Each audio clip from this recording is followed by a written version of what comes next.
नमस्कार, आप सभी देखने वालों को जय हिंद जय भारत। अभी आप देखना शुरू कर चुके हैं मेरा YouTube channel know and go. मैं अखिलेश वर्मा आपका बहुत बहुत स्वागत और आभार प्रकट करता हूं। आइए चलिए देखते हैं दिल्ली में स्थित और भी फेमस पॉलिटिशियन की समाधि स्थल के बारे में। अगर नहीं पता तो वीडियो को अंत तक देखें और हमारे साथ बने रहें। आज जिस समाधि स्थल के बारे में बताने और दिखाने जा रहा हूं वो है राष्ट्रीय स्मृति स्थल में स्थित। यहाँ भी आप मेट्रो से लाल किला के पास उतरकर वहाँ से ऑटो या रिक्शा से पहुँच सकते हैं, या फिर रिंग रोड की बस पकड़ के दिल्ली किसी भी कोने से यहाँ आसानी से पहुँच सकते हैं। अगर अपनी गाड़ी से आते हैं तो 2 व्हीलर 4 व्हीलर के लिए सर्विस लेन पर जो रास्ता है वहाँ पे आप अपनी गाड़ी पार्क कर सकते हैं। राष्ट्रीय स्मृति स्थल, यहाँ पे देश के कई सारे पॉलिटिशियन का समाधि स्थल बना हुआ है। उन्हीं में है श्री इंद्र कुमार गुजराल का समाधि स्थल। इनके पिता का नाम अवतार नारायण और माता जी का नाम पुष्पा गुजराल था। इंद्र कुमार गुजराल जी का जन्म 4 दिसंबर 1919 को पाकिस्तान के पंजाब झेलम में हुआ था। गुजराल, ऐसा कहा जाता है कि जब सोए हुए थे तो रात्रि में उन्हें उठाकर बोला गया, उठिए आपको प्रधानमंत्री बनना है। 1997 में श्री गुजराल देश के 12वें प्रधानमंत्री बने थे। श्री गुजराल का निधन फेफड़ों में संक्रमण के कारण 30 नवंबर 2012 को गुड़गांव के मेदांता अस्पताल में हुआ था। श्री चंद्रशेखर सिंह, चंद्रशेखर जी का जन्म 17 अप्रैल 1927 को उत्तर प्रदेश के इब्राहिमपट्टी में हुआ था। भारत के 8वें प्रधानमंत्री थे वे।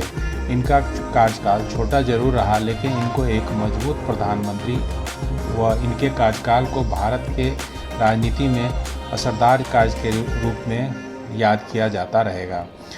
श्री चंद्रशेखर एक कृषक राजपूत परिवार में जन्मे थे, शायद इसलिए अपने देश के से निस्वार्थ भावना से जुड़े हुए थे।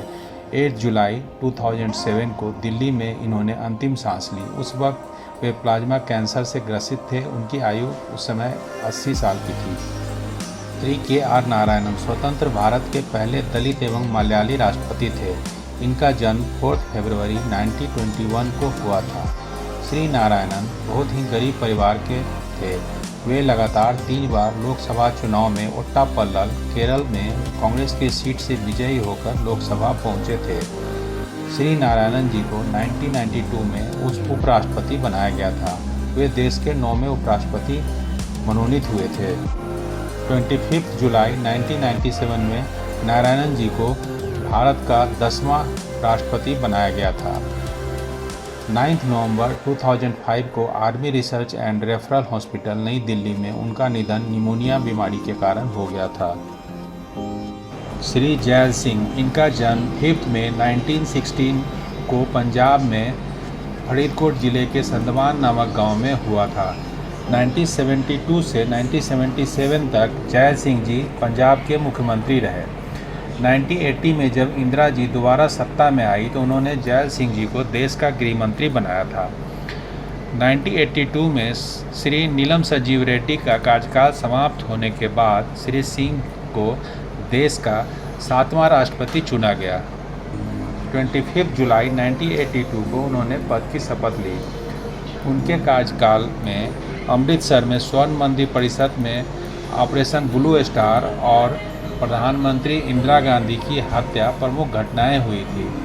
जैल सिंह जी की मृत्यु 25 दिसंबर 1994 को चंडीगढ़ में एक सड़क दुर्घटना में घायल होने की वजह से हुई थी।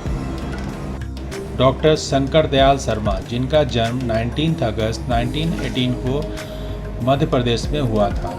वे एक स्कॉलर थे जिनके पास बहुत अच्छी शैक्षिक योग्यता भी थी। वे एक महान पत्रकार भी रहे और साहित्य और इतिहास में काफ़ी उनकी रुचि थी। इस विषय में उन्होंने काफ़ी कुछ लिखा भी था अपने समय में। इसके साथ ही श्री दयाल जी स्वतंत्रता की लड़ाई में भी सक्रिय रहे। देश के राजनेता होने के नाते इन्होंने शिक्षा, कानून और लोक निर्माण के अनेकों कार्य किए थे। वे मध्य प्रदेश के चीफ मिनिस्टर भी रहे 1952 से 1956 तक। इसके बाद वे कई स्टेट के गवर्नर भी उन्हें बनाया गया था। बाद में इन्हें वाइस प्रेसिडेंट का भी पद मिला वो 1987 से लेकर 1992 तक वो वाइस प्रेसिडेंट भी देश के रहे। बाद में इन्हें राष्ट्रपति बनाया गया, जो देश के 9वें राष्ट्रपति थे। 1992 से 1997 तक ये राष्ट्रपति पद पर आसीन रहे। उन्हें दिल का दौरा पड़ने से मृत्यु हुआ था 26 दिसंबर 1999 को नई दिल्ली में। रामास्वामी वेंकटरमन आर वेंकटरमन का जन्म 4 दिसंबर 1910 को तमिलनाडु में तंजौर के पास पट्टुकोट्टई के छोटे से गांव राजमदम में हुआ था। आर वेंकटरमन एक भारतीय वकील, स्वतंत्रता सेनानी और महान राजनेता रहे थे, जिन्होंने देश की राजनीति को अपने जीवन के कई साल दिए। राष्ट्रपति बनने के पहले 4 वर्ष तक वे भारत के उपराष्ट्रपति भी रहे थे। 24 जुलाई 1987 को इन्होंने उपराष्ट्रपति पद से त्यागपत्र दिया और 25 जुलाई 1987 को देश के 8वें राष्ट्रपति के रूप में शपथ ली थी। वे 1987 से लेकर 1992 तक इस पद पर आसीन रहे। श्री रामास्वामी वेंकटरमन जी की मृत्यु 27 जनवरी 2009 को हुआ था। श्री पीवी नरसिम्हा राव, जिनका जन्म 28 जून 1921 को हुआ था, उन्हें 21 जून को देश का प्रधानमंत्री पद की शपथ दिलाई गई थी और वे अपने कार्यकाल पूरा किए थे 16 मई 1996 तक। वे भारत के 9वें प्रधानमंत्री के रूप में जाने जाते हैं। ये आंध्र प्रदेश के मुख्यमंत्री भी रह चुके थे। कई भाषाओं की जानकारी के लिए भी जाना जाता है उन्हें। कहा जाता है कि उन्हें कुल 17 भाषाएं आती थी।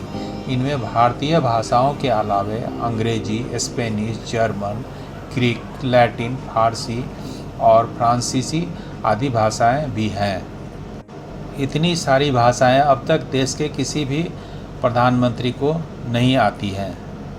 नरसिम्हा राव ने देश की कमान काफ़ी मुश्किल समय में संभाली थी। उस समय भारत का विदेशी मुद्रा भंडार चिंताजनक स्तर तक कम हो गया था और देश में सोना तक गिरवी रखने का नौबत आ गया था।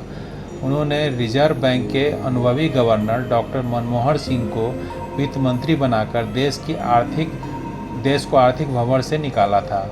उनका मृत्यु 23 दिसंबर 2004 को हुआ था। श्री अटल बिहारी वाजपेयी जी का जन्म 25 दिसंबर 1924 को लश्कर ग्वालियर मध्य प्रदेश में हुआ था। उनके पिताजी का नाम पंडित कृष्ण वाजपेयी था, जो अध्यापन के कार्य में थे, और अटल जी की माताजी का नाम कृष्णा देवी था, जो कि एक गृहिणी थी। श्री नरसिम्हा राव सरकार के बाद केवल 13 दिन के लिए श्री वाजपेयी को प्रधानमंत्री बनाया गया था। इसके बाद वे प्रधानमंत्री पद से हट गए थे। फिर दोबारा 98 में हुए चुनाव के दरमियान ये दोबारा प्रधानमंत्री पद के लिए चुने गए। 19 अप्रैल 1998 को दोबारा प्रधानमंत्री पद की शपथ ली। उनके नेतृत्व में 13 दलों की गठबंधन सरकार ने 5 वर्षों में देश के अंदर प्रगति के अनेक आयाम छुए थे। इनके सरकार में 12 और 13 मई 1998 को पोखरण में 5 भूमिगत परमाणु परीक्षण विस्फोट करके भारत को परमाणु शक्ति संपन्न देश घोषित कर दिया गया। 19 फरवरी 1999 को सदा-ए सरहद नाम से दिल्ली से लाहौर तक बस सेवा शुरू की गई। भारत भर के चारों कोनों को सड़क मार्ग से जोड़ने के लिए स्वर्णिम चतुर्भुज परियोजना की शुरुआत की गई इनके ही शासनकाल में। श्री वाजपेयी राजनीतिज्ञ होने के साथ साथ एक अच्छे कवि भी थे। इनको 2009 में दिल का दौरा पड़ा था, जिसके बाद वह बोलने में अक्षम हो गए थे।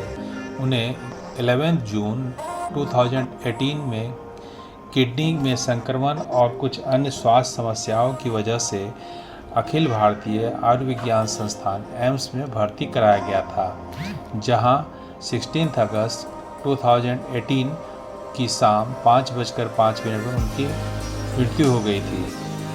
उनकी समाधि स्थल पर राजघाट में स्थित शांति वन में बने स्मृति स्थल में बनाया गया है।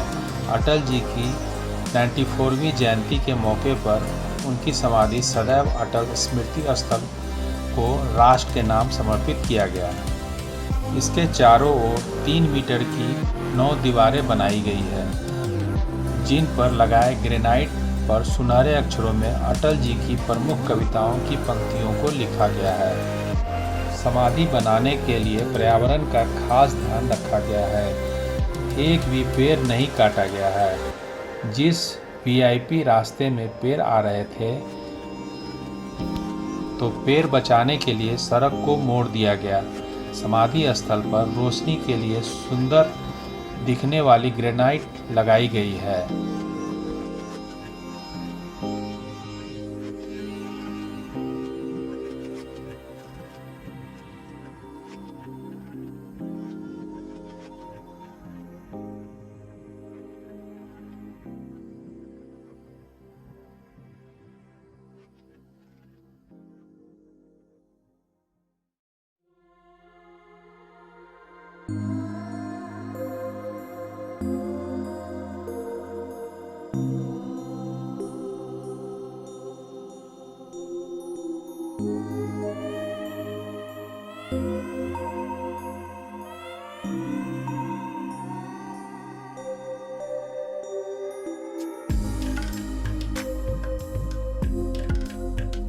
दोस्तों, आप हमारे साथ यहाँ तक वीडियो में जुड़े हैं तो हमारे चैनल को लाइक करें, सब्सक्राइब करें और बेल के बटन को दबा दें, ताकि आगे से जो मैं नया वीडियो डालूं तो आपके पास नोटिफिकेशन पहुंचे और हमारे साथ आप नए वीडियो को देखने के लिए जुड़ सके और अपने जानने वालों को भी हमारा ये वीडियो शेयर कर दें। साथ ही साथ अपना वैल्यूएबल कमेंट ज़रूर दें, ताकि हमें और भी अच्छा से अच्छा वीडियो बनाने की प्रेरणा मिल सके।